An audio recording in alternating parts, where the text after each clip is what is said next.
Janganlah kamu dengan sholat perpisahan. Saya mau tanya sama Anda, kira-kira nih, kalau maghrib nanti itu adalah akhir sholat Anda, nanti isya Anda dicabut nyawanya oleh Allah, kira-kira maghrib nanti sholatnya kayak apa? Biasa, Allahu Akbar, sing lali-lali terus mikiri liar-liarnya gitu? Kalau memang dia itu punya keinginan untuk akhirat, mendapatkan nilai akhirat yang bagus, dia akan menjadikan sholatnya itu sholat perpisahan. Dia akan mengisi dengan makna sholat yang sesungguhnya, menjadikan antara habis sholatnya sampai kematiannya adalah amal-amal soleh, sehingga dia mati dalam keadaan husnul. Okay? Kan begitu. Mau ente muda, mau ente tua, kalau tahu kematian bagaimana sih? Sementara kita itu tidak tahu kapan matinya. Kam min fata asbaha wa amsa dhahikan. Berapa banyak orang yang masih muda, dia bermalam hari, dia temui siang harinya dalam keadaan riang, ketawa. Sementara waqad nusijat akwanuhu wa huwa la yadri, sudah betul-betul ditenun ini kafannya, dia tidak sadar. Itu coba lihat kemarin yang di Fatihai kemarin, Blitar, adik yang Sodikin Blitar, masih muda kan. Apakah kita pernah menyangka dia kemudian akan meninggal dunia? Kan tidak. Tapi subhanallah, memang begitu. Maka kita jangan sampai ada di dalam diri kita itu adalah tulul amal, orang-orang yang suka tulul amal.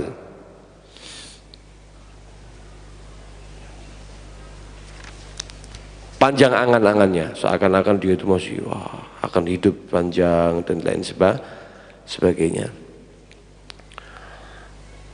Wa ma warada minal ayati wal akhbar wal athar fi dhammid dunya wa dhammil muhibbina laha war raghba fiha. Dan apa yang datang daripada ayat-ayat dan juga kabar, hadis dan juga athar dari para sahabat tentang masalah celaan terhadap dunia dan celaan terhadap orang yang mencintai dunia dan berkeinginan kuat terhadap dunia, dan juga celaan terhadap orang yang hiris, terobsesi terhadap dunia, ini kharijan anil hasar, tidak terhitung.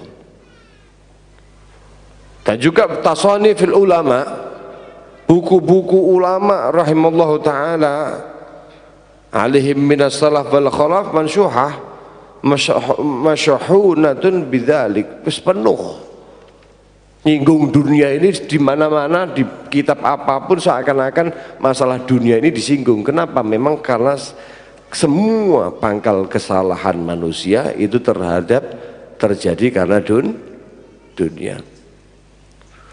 Dunia itu apa sih yang dimaksud dengan dunia itu apa? Bumi atau bagaimana? Inna dunya ibaratun an kulli ma ala wajhil ardi minal mustahiyat wal ladzat wa asnafil amti'ah allati tashtatiha an-nufus wa tamil ilaiha wa tahris 'alaiha.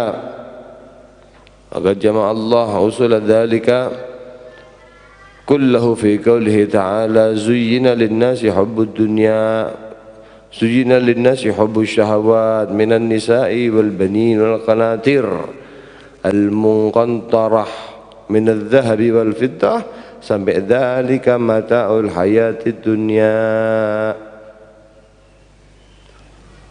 Yang dimaksud dengan dunia itu adalah satu ibarat dari segala sesuatu yang ada di sisi bumi ini, yang di bumi yang kita dapati ini, yang di situ ada nilai-nilai mustahiyat yang membuat kita itu tertarik, ada syahwat.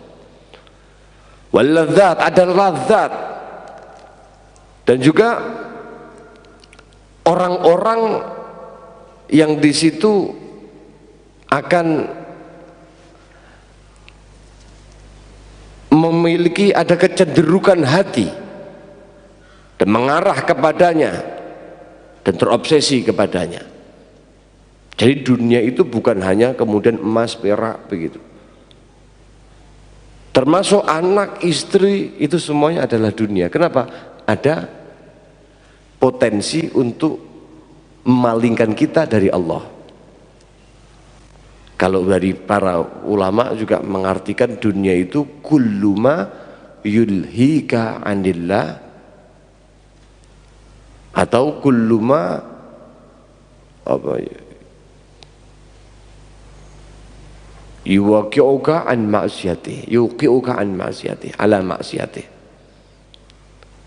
Segala sesuatu yang dapat melupakan kamu dari Allah, apapun itu, mau itu handphone, mau itu anak, mau itu istri, mau itu pekerjaan, mau itu uang, mau itu mobil, mau itu apapun yang berpotensi untuk melupakan kamu dari Allah, itu dunia. Itu yang dimaksud dengan dunia.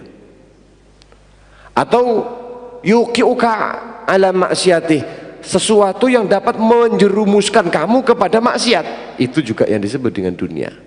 Ada potensi sebagai jurang kemaksiatan, itu dunia. Tapi itu kan anak, walaupun itu anak. Tapi itu istri, walaupun itu istri. Zuyyina linnasi hubbus syahawat minan nisa. Di sini juga disebutkan manusia itu memang diberikan hubbus syahawat, baik daripada an-nisa wal banin, anak-anak, wal qanatir muqattarah, perhiasan-perhiasan min dhahab wal fiddah, baik dari emas, baik dari perak maupun berlian maupun apa aja. Dan semua itu kemudian Allah Subhanahu wa taala mengatakan dzalika mata'ul hayatid dunya, itu semua adalah termasuk mata'ul hayatid dunya. Termasuk perempuan ini, mata'ul hayatid dunya. Tapi bisa jadi kalau perempuan itu solehah, itu yang paling bagus ya mata'ud dunya. Ad-dunya mata' wa khairu mata'iha al-mar'atu salihah, perempuan yang dapat membawa kita, yang solehah, yang dapat mensolehkan siapapun yang ada di sampingnya, yang ada di sekelilingnya. Bukan kemudian sebagai wanita yang fitnah, yang sebagai fitnah, sebagai hablus syaitan, tali daripada syaitan. Tali setan, atau sahmul iblis, sebagai tombaknya iblis. Bukan yang seperti itu. Nah, bagaimana yang tombak seperti tombaknya iblis tadi itu? Ya, buka auratnya, menjadi penggoda bagi laki-laki. Karena kalau laki-laki tidak tergoda dengan apa? Dengan harta dan lain sebagainya, maka yang paling membahayakan bagi laki-laki adalah fitnahnya perempuan. Ma taraktu fikum fitnah adhar minan nisa'i 'ala rijal. Yang paling bahaya itu.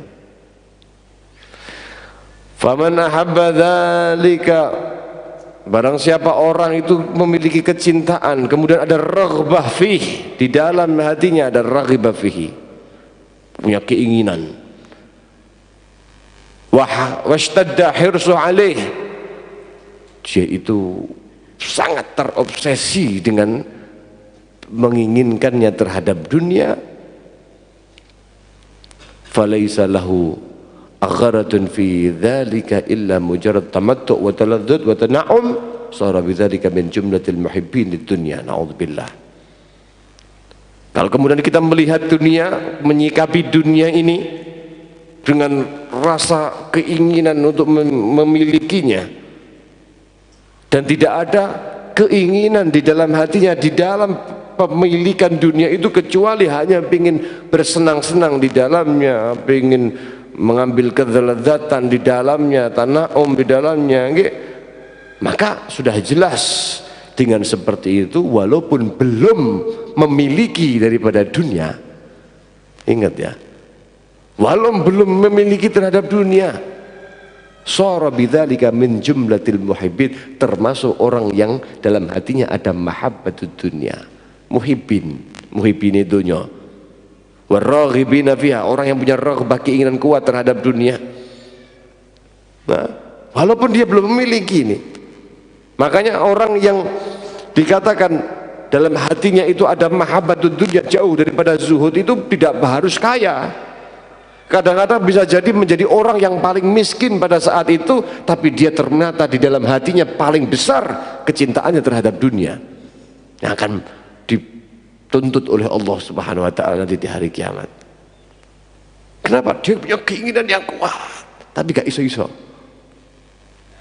tapi gak kepleset terus, tapi terus hidupnya dihabiskan untuk masalah. Jangan kemudian menyalahkan, wah orang kaya cinta dunia ini. Bisa jadi orang kaya ini tidak cinta dunia, ente yang cinta dunia. Tapi kan saya miskin, walaupun miskin tapi ente pengen kaya kan. Sementara orang kaya ini belum tentu dia itu apa, mungkin dia sudah bosan dengan kekayaannya dan kemudian ingin memutar balikkan kehidupannya terhadap kehidupan akhirat. Itu gimana? Sampai sekarang nggak terkabul, mungkin sampai mati ente bawa cinta terhadap dunia. Na'udzubillahi min dzalik. Naam, apalagi sampai kalau dia itu afrata, dia itu sampai berlebihan, sampai dia itu terkalahkan oleh dunia dan kecintaan terhadap dunia, sehingga lam yubali min aina akhad ad-dunya, dia itu gak peduli di mana dia itu ambil dunianya, apakah dari halal, apakah dari haram, wis gak peduli lagi. Sampai kemudian dia itu disibukkan dengan sabab obsesinya terhadap dunia ini, dan juga menjalani kehidupan untuk mencari dunia ini, memalingkan dia daripada apa yang diwajibkan oleh Allah Subhanahu wa ta'ala, daripada ketaatannya. Lebih takut tertinggal satu meeting, pertemuan dengan manusia, ketimbang dia tertinggal sholat berjamaah, apalagi sampai tertinggal sholat fardunya, ketaatan Allah Subhanahu wa ta'ala. Dan akhirnya terjadi dengan sebab itu dari perkara-perkara yang haram Allah alaih min maksiatih, yang Allah haramkan daripada kemaksiatan-kemaksiatannya, perkara yang diharamkan oleh Allah dari jenis-jenis maksiat. Padahal sudah jelas, kalau sudah demikian ini sudah stempel, dia itu mendapatkan satu hak ancaman dari Allah Subhanahu wa ta'ala yang diperuntukkan kepada orang-orang yang di dalam hatinya ada kecintaan terhadap dunia, dan orang-orang yang mencari dunia, dan orang-orang yang memiliki keinginan yang kuat terhadap dunia dengan tanpa adanya keraguan-raguan. Semua janji-janji buruk terhadap dunia, terhadap kecintaan dunia akan diperoleh oleh orang tersebut. Akhirnya wasara, orang ini ending hidupnya adalah fi nihayatil khatar, bahaya luar biasa, kecuali ya ayyatadarakahullah bitaubah qabla mamatihi wa qabla khurujihi min hadhihi dar, kecuali kalau memang kehendak Allah Subhanahu wa ta'ala mendapatkan kepada ini orang satu taubat sebelum dia mati dan berpisah daripada dunia ini. Kecuali wa man taba taballahu alaihi, kalau dia itu taubat, Allah akan terima taubatnya. Dan at-taib min adz-dzambi kama la dzambalah, taubat daripada dosa itu seperti orang yang tak berdosa lagi. Tapi masalahnya apakah Anda dapat bertobat?